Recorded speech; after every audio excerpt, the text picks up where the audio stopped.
Servicio de su AFP en el sitio web de la Superintendencia de Pensiones, www.spensiones.cl.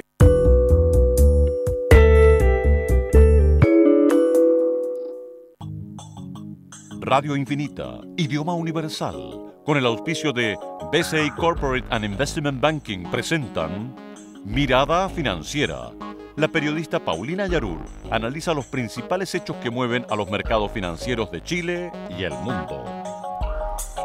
¿Cómo están? Bienvenidos, 2 de la tarde con 1 minuto. Comenzamos Mirada Financiera en este jueves 16 de abril de este 2015. Hoy acompañada de Axel Christiansen, director de estrategia para América Latina de BlackRock. Ya ha sido panelista de nuestro programa, ya lo consideramos de la casa. Va a estar con nosotros cada vez que su agenda se lo permita. ¿Cómo estás, Axel? Bienvenido. Muy bien, muchas gracias. Gracias por la recepción hoy día. Como siempre, a nuestros economistas y a nuestros panelistas los recibimos con todo el cariño del mundo. Vamos ahora a los qué está pasando con el mundo, qué ha pasado con las principales plazas. Vamos a Asia. El Nikkei de Japón avanzó en el día de hoy un 0,08. El Hang Seng de Hong Kong también arriba, un 0,44. Shanghái, importante alza en el día de hoy, un 3,04%. Vamos a estar conversando también, Axel, sobre las cifras del gigante asiático y también en el día de hoy que habló su primer ministro. Vamos a Europa, el FTSE 100 de Londres bajando hasta ahora un 0,51%, también lo hace el CAC 40 de París, un 0,57%, todas las plazas europeas a la baja en el día de hoy. DAX alemán 1,90 abajo también y el IBEX 35 1,42. En Estados Unidos las plazas también están a la baja hasta ahora, sigue funcionando el Dow Jones y baja hasta ahora un 0,07%, el Standard & Poor's también desciende un 0,05% y Nasdaq un 0,06% abajo. Santiago está subiendo, el IPSA hasta ahora un 0,17% y el IXPA también aumenta un 0,15%. Una buena noticia para nuestro cobre porque tuvo un alza importante en el día de hoy de un 2,26%. La bolsa de metales de Londres se transó en $2,74. El que tuvo una baja bien importante fue el precio del dólar. Vamos a preguntar a Axel si habrá tenido que ver o no con esta alza tan importante que tuvo el precio del cobre. Comprador 611,5 y vendedor 611,80. Una baja de 5,2 pesos. ¿Tendrá que ver, Axel, esta baja que tiene el precio hoy día de la divisa en relación a lo que sucedió con el cobre? Están relacionados, entre otras cosas, muchas veces el cobre sube porque el dólar está retrocediendo a nivel global, así que de alguna manera como que están interrelacionados. El dólar a nivel global retrocedió algo, por ahí hay, digamos, un poquito más de dudas respecto a si que las tasas de interés van a subir un poquito más tarde que lo pensamos originalmente. Impacta el dólar. La primera reacción es que el cobre sube un poco y, acto seguido el peso en Chile reacciona fortaleciéndose. Así que está todo interconectado, como digamos, funcionan los mercados hoy día, muy interrelacionados unos con otros. Pero ahora, por ejemplo, ya la relación entre cobre y dólar no es tan lineal como era hace algunos años atrás. ¿Te acuerdas que antes era súper lineal? Ahora hay un montón de ingredientes que influyen, ¿no es cierto?, en esta correlación que tienen ambos. Efectivamente, el dólar es una variable bien compleja. Sobre él influyen una multiplicidad de factores. Y además esos factores van variando su relevancia en el tiempo.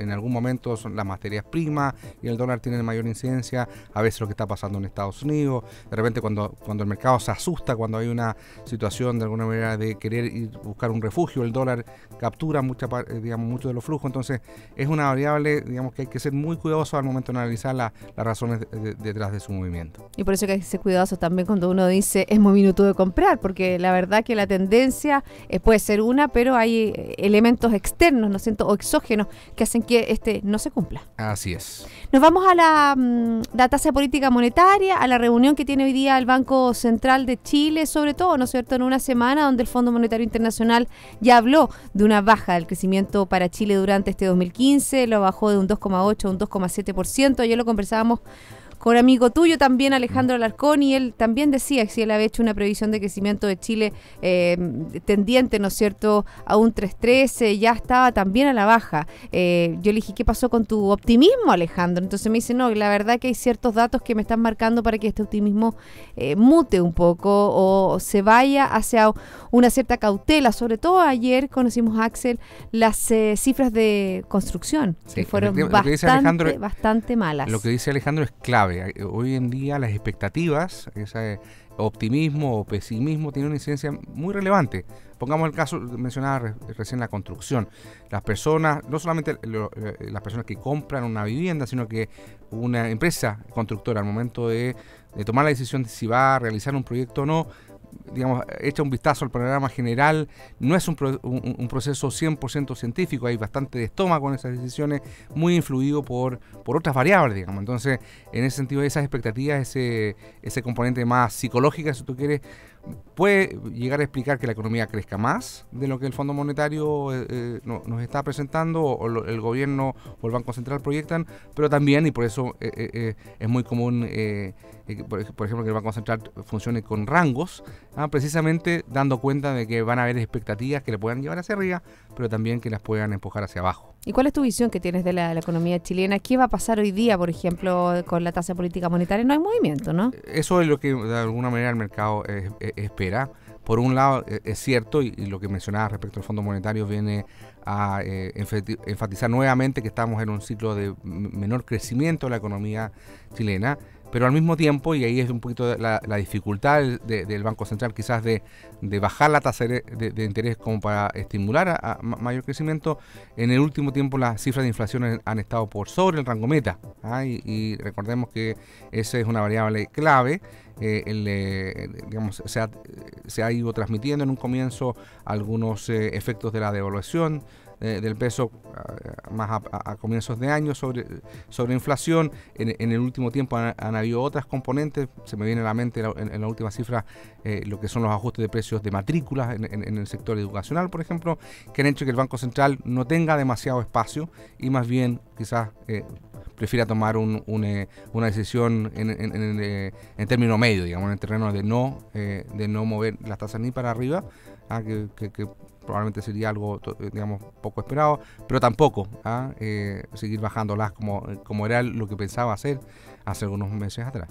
¿Y cuál es tu visión dentro de este ambiente, ¿no es cierto?, donde está cambiando un poco las expectativas con respecto a la bolsa? Porque la bolsa este año, primera vez que superó los 4.000 puntos. La verdad que durante el 2014 tuvo una baja bien importante, un comportamiento bastante flojo de las acciones. Yo sé que tú eres bien especialista en ese tema, entonces por eso te aprovecho de sacar información. A ver, no es...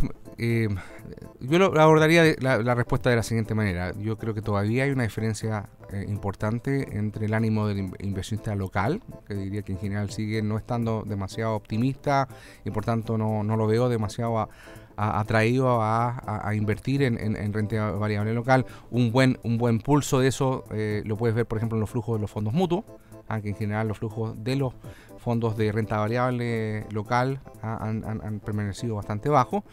Pero eso se está dando en un contexto en que inversionistas globales han empezado a mirar a Chile con ojos, no diría, digamos, súper optimistas, pero un poquito más diciendo, mira, Chile en ciertos aspectos está más adelantado que el resto de la región, ha hecho ya buena parte de los ajustes, el tipo de cambio, uno de ellos, se está generando un poquito de crecimiento, a lo mejor no desde los orígenes que sean muy sustentables en el tiempo. Hoy día buena parte del poquito de esos brotes verdes que hablaba el ministro Arena vienen por el lado del gasto público, que ayuda, pero obviamente no es una componente que uno quisiera tener de manera permanente en el tiempo. Entonces, y eso es un poco lo que ha modificado el tema no ha hecho tanta variación al alza el tema del desempleo, el tema de las propuestas públicas, el empleo público. Entiendo que si uno efectivamente desmenuza esas cifras, hay una incidencia relevante en ese aspecto, que está bien. Yo creo que en ese sentido, en situaciones de excepción,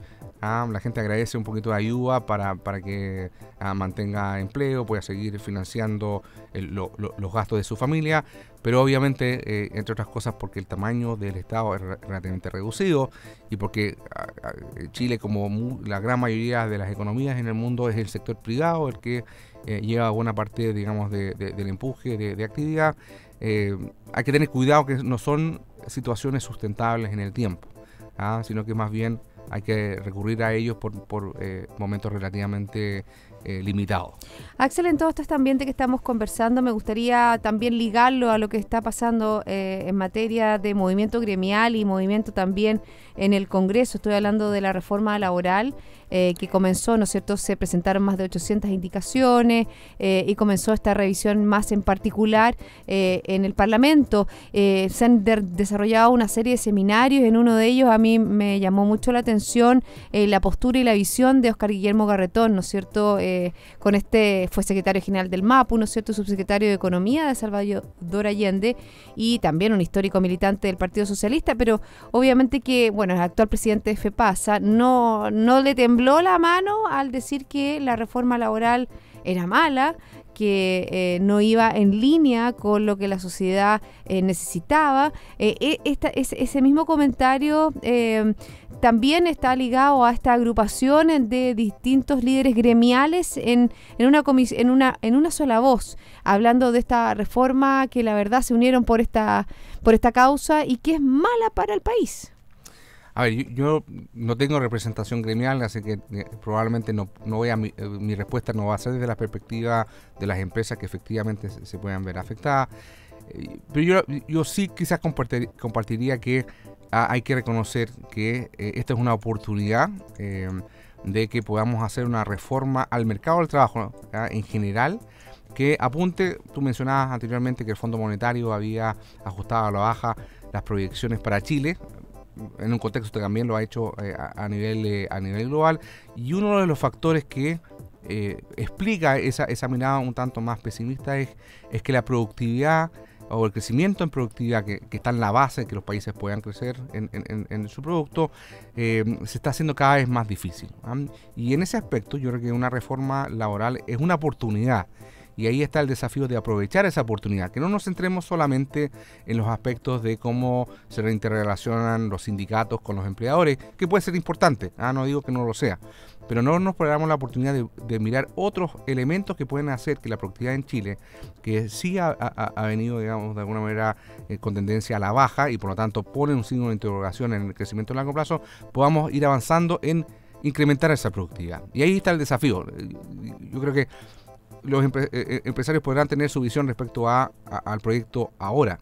Mi comentario viene más en la línea de qué cosas adicionales, qué cosas faltan que apuntan precisamente a tratar de mejorar en el frente de la productividad. Pues en esa misma línea, Axel, es un poco también lo que se ha escuchado, los comentarios que se han escuchado también de académicos relativos a la reforma laboral, que nos toca precisamente ese tema tan importante, que es cómo aumentar la productividad de los trabajadores, cómo darles mayores habilidades en la formación, que es lo que estamos al debe nosotros como país. Te voy a dar dos ejemplos que para que los autores entiendan un poco a qué me refiero. En la participación femenina, por ejemplo, en la fuerza laboral en Chile es relativamente baja. ¿Cuál es la participación? Que tenemos casi un 40%, sí, ¿no? Si uno lo contrasta con otros países, incluso en la región, es relativamente baja. ¿Qué podríamos hacer? Hablando con compañeras, digamos, de trabajo, familiares y cosas así, yo le he preguntado, digamos, ¿ustedes qué piensan respecto a que mujeres podrían estar interesadas en trabajar más? Algunas que hoy día se están quedando en la casa, quizás en una labor que es muy importante, que es el cuidado de los hijos, me decían flexibilidad. Si yo pudiese tener mayor flexibilidad en cuanto a lo mejor trabajar más, digamos, algunas horas más, algunos días, algunas horas menos. Otro desafío, la gente mayor. La gente mayor muchas veces está dispuesto a trabajar más los fines de semana, o al revés, los días de semana versus fines de semana. Y digamos, una reforma que no se haga cargo de precisamente esa necesidad, yo creo que es una reforma muy incompleta. Precisamente lo que podemos hacer para generar una mayor productividad como país es incorporar más mujeres, más adultos mayores, más trabajadores jóvenes. Hay muchos hoy día, los famosos ni trabajan ni estudian, que no están aportando a... ¿Cómo se llama? Los nini. Sí. Nini. Mira. Y es un aspecto. Y el segundo, con respecto a lo que tú mencionabas, cómo mejorar la productividad del trabajador que ya tiene una posición de trabajo. Y aquí quizás me traslado de reforma. Me parece un tanto, quizás, de nuevo, muy limitado el que la reforma educacional hoy día se ha centrado más en la educación universitaria, que es importante, ese temas de gratuidad y toda esa discusión, pero ¿por qué no hablar más y enfocarnos más en educación técnico-profesional, que es precisamente donde muchos trabajadores tendrían la posibilidad de capacitarse en nuevas habilidades? Son en general carreras más cortas, en ese sentido, por decirlo así, le cuestan menos al país capacitar digamos, a jóvenes que busquen posiciones técnicas o en índole no universitaria. Y sin embargo, ha estado relativamente ausente en la discusión. Es cierto lo que tú dices, y muchas veces se ha dicho que nos hace falta, por ejemplo, técnicos en áreas productivas que son las que requiere nuestro país. ¿Cuánto se habla, por ejemplo, todo lo relativo a los técnicos relativos a la minería o a la agroindustria o a la biotecnología? Que es muy importante también darle un peso distinto, no porque sea una carrera profesional, o sea, una carrera técnica va a tener un menor peso, un menor nivel que una carrera universitaria. O sea, tanto así, hay algunas carreras técnicas, posiciones son mucho técnicas, mejor remuneradas. Claro, sí. Así que incluso por un tema de gente que está buscando aumentar sus ingresos, darles mayores posibilidades a su familia, hay que, digamos, yo creo que ampliar, ya en este caso hablaba de la reforma laboral para ver temas de productividad, de cómo hacer más inclusivos a algunos trabajadores que están hoy día teniendo más dificultades de acceso, pero también en lo que respecta a la reforma educacional para centrarse en capacitación de trabajadores y en educación técnico-profesional. Fíjate que quiero agregar un poco al análisis que tú has hecho sobre la visión que tiene o lo que le falta a la reforma laboral y voy a citar de nuevo a Óscar Guillermo Garretón, que me parecieron muy atingentes sus palabras. ¿Qué es lo que dijo? Dijo que la propuesta refleja un desconocimiento asombroso de la vida de la empresa privada hoy.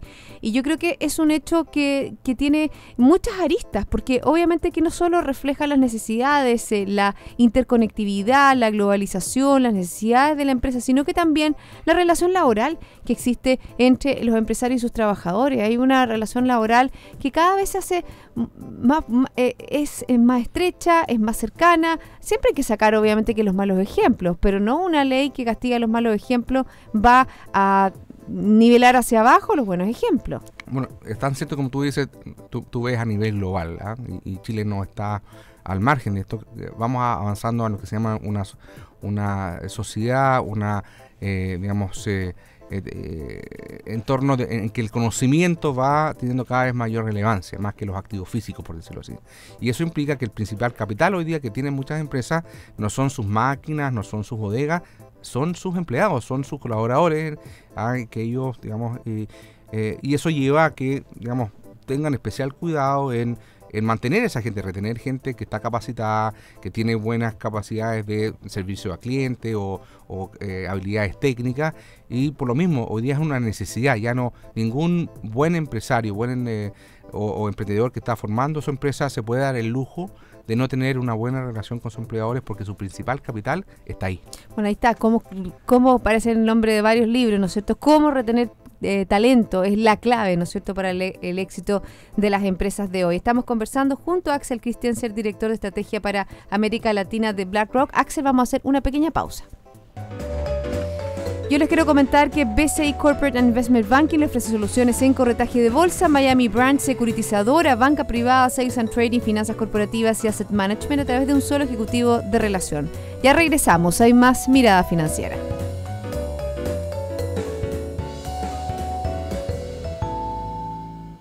BCI Corporate and Investment Banking, un socio estratégico con un modelo de atención integral único y un banquero de relación que le entregará las mejores soluciones ante desafíos complejos, avalado por un banco con más de 75 años de experiencia en el mercado. BCI Corporate and Investment Banking. Sentémonos a conversar.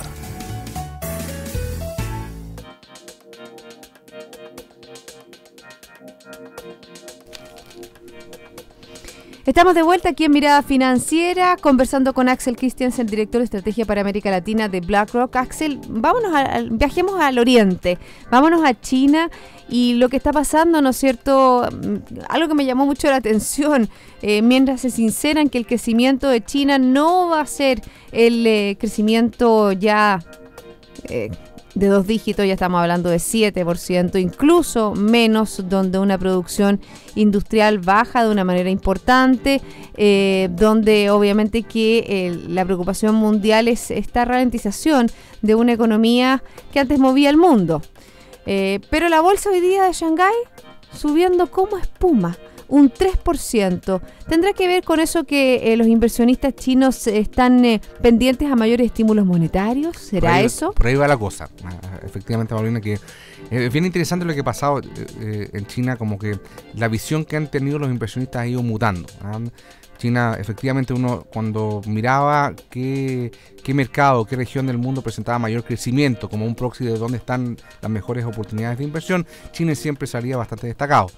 Teníamos altas tasas de crecimiento y desde algunos años esa historia se ha ido de alguna manera diluyendo. La actividad en China ha venido desacelerándose. Hoy día estamos en un rango en torno al 7%, esa ha sido de hecho la proyección oficial del gobierno chino, es que en 2015 la economía crezca al 7%. ¿Y tú crees que lo va a lograr? Yo creo que lo va a lograr. Las autoridades chinas han sido muy certeras en, digamos, aunque existan dudas hasta el último día, digamos, de llegar con el número digamos, que ellos mismos han proyectado. Algunos dicen que masajeando un poquito los números, digamos, pero finalmente llegan a la cifra proyectada. Ahora bien, en ese sentido, el mismo Fondo Monetario, en este mismo informe que dio a conocer a fines de la semana pasada, incluso se aventura a decir que el crecimiento en China va a estar más cercano al 6. 6,4 creo que dijo, en los ¿no? próximos años. Así es. Claramente China no es la misma China que estábamos acostumbrados a ver. Y la verdad es que está bien que así lo sea. La economía china es mucho más grande.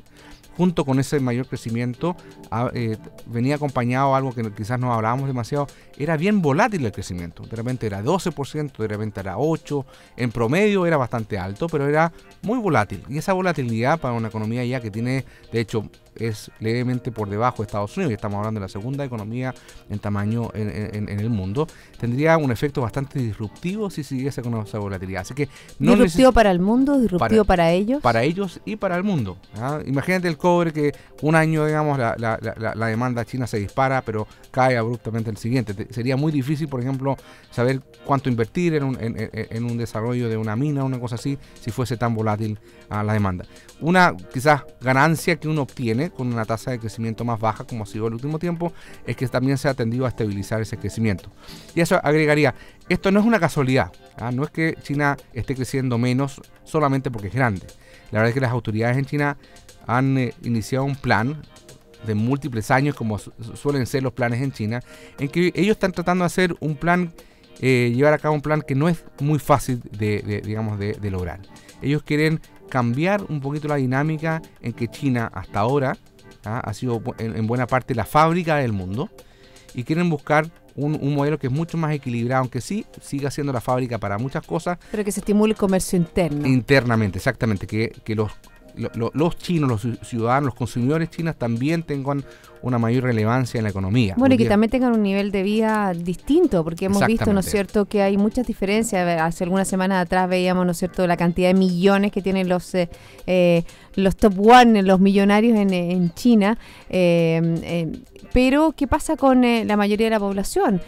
Hay una diferencia abismal entre, ¿no es cierto?, los que tienen y los que no tienen. Falta este crecimiento. Veíamos hoy día cifras de la clase media en nuestro país. Estamos hablando sobre el 34% en Chile, según la última medición. ¿Qué pasa con la clase media en China? Bueno, efectivamente, ese es exactamente el desafío que las autoridades saben. Si no son capaces de resolver este tema en los próximos años, la verdad es que la tensión social que se genera en torno a eso, incluso en un régimen bastante autoritario como es el comunista en China, sería muy difícil de sobrellevar. Y a lo mejor ya la hay, Axel. Lo que pasa es que ya lo hay. Lo que pasa es que uno no tiene mucho acceso a lo que sucede en China por razones obvias. Entonces, en ese proceso, que no es un proceso, digamos, fácil de llevar a cabo, las autoridades chinas están bastante empeñadas. Y una manera de alguna manera de suavizar esa transición lo están haciendo a través de, tú lo mencionabas anteriormente, un programa de estímulo monetario, ellos han relajado, por ejemplo, los requerimientos de reserva de los bancos, han bajado la TPM, la tasa de política monetaria, de alguna manera para lograr lubricar, si tú quieres, que este proceso de desaceleración sea un poquito más gradual y no una caída brusca, que traería aún más problemas. Y precisamente en ese, digamos, proceso de generar mayor liquidez en el mercado, mucha de esa liquidez se está yendo a las acciones. Y eso finalmente es lo que explica por qué estas malas noticias en el frente económico se están traduciendo en buenas noticias en el frente bursátil. Los inversionistas están diciendo, mira, malas noticias, las autoridades van a tener que intervenir aún más, bajando más la tasa de interés, se crea más liquidez y esa liquidez va a hacer subir más al mercado. Y también hay una mayor liberalización, por ejemplo, para el inversionista para poder invertir, porque antes no se podía invertir en cualquier empresa, era como bastante cerrado eso. Lo ha habido, muy a la usanza china, gradualmente. Ellos acaban de, por decirlo así, construir un puente entre el mercado doméstico, que es Shanghái, con el mercado chino orientado a inversionistas internacionales, que ha sido Hong Kong. Y de alguna manera se le ha abierto la posibilidad a ese inversionista chino a mirar las empresas que están listadas en Hong Kong, y como es tan grande el monto que invierten nuevamente en una economía que ya está en el segundo lugar a nivel global, eso ha estado permeando y está haciendo subir no solamente Shanghái, sino que las acciones en Hong Kong también durante las últimas semanas. Bueno, y hablando de los bancos chinos, estaba leyendo hace algunas semanas que ya la CBS tiene casi probado, ¿no es cierto?, o la Asociación de Bancos, este nuevo banco chino que entraría a operar en nuestro país, el segundo creo que más grande del mundo, y que ya estaría preparando su entrada formal. ¿Qué impacto crees tú que puede tener para la economía o para la relación entre la economía china y la chilena? ¿Cómo lo ves? Yo creo que obviamente es una muestra de dos cosas. Yo creo que del acercamiento que ha habido. No solamente uno está acostumbrado a ver a quizás a empresas chinas más por el lado automóviles, quizás maquinaria. Ahora lo estamos empezando a ver por el lado servicios, que quizás es algo nuevo. Ahora probablemente las personas que van a trabajar van a ser, digamos, chilenos, pero de alguna manera van a traer una perspectiva desde una institución con una mirada quizás distinta a la que estamos habituados de los bancos occidentales. Exactamente, se me ocurre qué tipo de préstamos, hacia qué línea, cuál es el tipo más, de cliente. Más en la línea primero corporativo. Estoy pensando en que en general los chinos muchas veces, y esto es de alguna manera la manera que también se desarrolló la banca europea y americana en su momento, es financiar proyectos o empresas que a su vez estén comprando maquinaria o tecnología china. Que tengan relación con China, por supuesto. Así que vamos a ver, siempre yo creo que bienvenido un nuevo actor en el mercado. Por supuesto. Nos vamos a Estados Unidos porque casi se nos acaba el tiempo y me gustaría comentar un poco, hay ciertos datos en el día de hoy y también en el día de ayer se dio a conocer el libro Beige de la Fed, que tuvo un tono bastante menos optimista. Están los resultados bursátiles, entregando resultados bursátiles de corporativos, no son bursátiles, me equivoqué, resultados corporativos de las empresas estadounidenses, y también hablábamos al principio del programa, tú tocaste la relación que tiene lo que está pasando en Estados Unidos y este posible retraso del alza de tasas con respecto a lo que sucede con la variación del dólar. Así es, el dólar en ese sentido ha sido una variable crítica. Muchas empresas en Estados Unidos no solamente venden en ese país, venden maquinaria, servicios, piensen en las cadenas de comida rápida, muchas de ellas generan ingresos fuera de Estados Unidos, y por lo tanto, en la medida que el dólar se ha fortalecido, esos ingresos que generan fuera de Estados Unidos se han hecho más bajos, y por lo tanto la Reserva Federal está, y no solamente en el libro Beige, sino que en otro tipo de comunicados, han expresado que están pendientes. Yo no me atrevería digamos, a decir que están abiertamente preocupados, pero están pendientes en el impacto que la fortaleza del dólar está teniendo sobre esta variable, entre otras cosas, porque quizás en un principio se pensaba que este impacto del dólar fuerte iba a ser un poquito más equilibrado. ¿Y a qué me refiero? Por un lado, lo que les mencionaba, un poquito más débil por el lado de resultados de las empresas, pero que a su vez iba a estar quizás matizado por el hecho que los consumidores americanos iban a demandar más productos importados, el hecho que, por ejemplo, ligado a la fortaleza del dólar, la caída en el precio del petróleo les iba a dejar mayor ingreso disponible para consumir en otras cosas. si bien esas dos cosas probablemente puedan suceder, no están sucediendo con tanta coincidencia.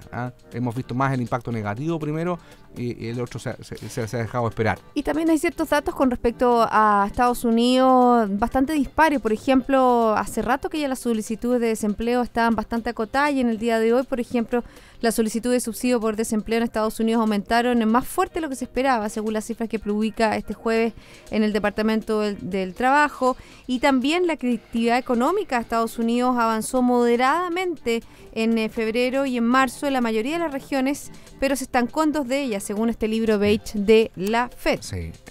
Mira, es difícil ser demasiado... sacar demasiadas conclusiones con respecto a lo que ha sido la actividad en Estados Unidos el primer trimestre. Al igual que el año pasado, el clima el clima fue particularmente más duro. Tuvimos varias tormentas, ¿no es cierto? Cierres de aeropuertos, cierres de actividad que tienen una incidencia en búsqueda de empleo, en actividad.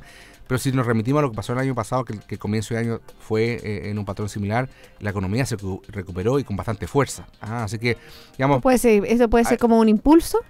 Hay que ser cuidadoso con respecto a que necesariamente lo que pasó el primer trimestre se replique en lo que va del año. Lo que sí sabemos es que hay algunos indicadores que muestran, por ejemplo, que las remuneraciones han empezado a subir. Anecdóticamente en Walmart, la gente de McDonald's han empezado a subir, por ejemplo, los sueldos bases de sus trabajadores. Eso debiese tener una incidencia en el consumo, pero como te mencionaba anteriormente, y quizás aquí la Reserva de la Reserva Federal, el proceso, digamos, ha sido un poquito más lento de lo que se esperaba. Hablando de las acciones y también hablando de las empresas estadounidenses, ¿qué te parecen los resultados que han entregado hasta ahora? Bastante mixto, la verdad que es difícil encontrar una tendencia clara. Te mencionaba anteriormente aquellas empresas que derivan una parte considerable de su ingreso fuera de Estados Unidos están, digamos, acusando residuos de la fortaleza del dólar. Bancos hemos empezado a conocer precisamente esta semana.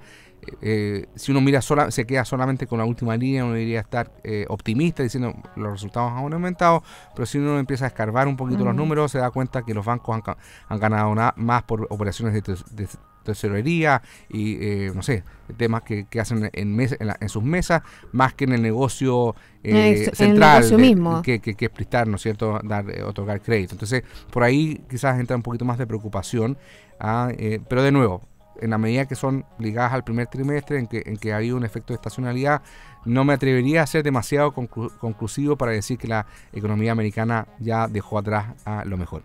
Bueno, vamos a seguir hablando de este y otros temas. Se nos acaba el tiempo. 1.000.000 de gracias, Axel, por haberme acompañado en este día. No, gracias a ti. Y a todos ustedes, sigan en compañía de Radio Infinita. Nosotros nos reencontramos mañana a las 2 de la tarde para dar una nueva mirada financiera.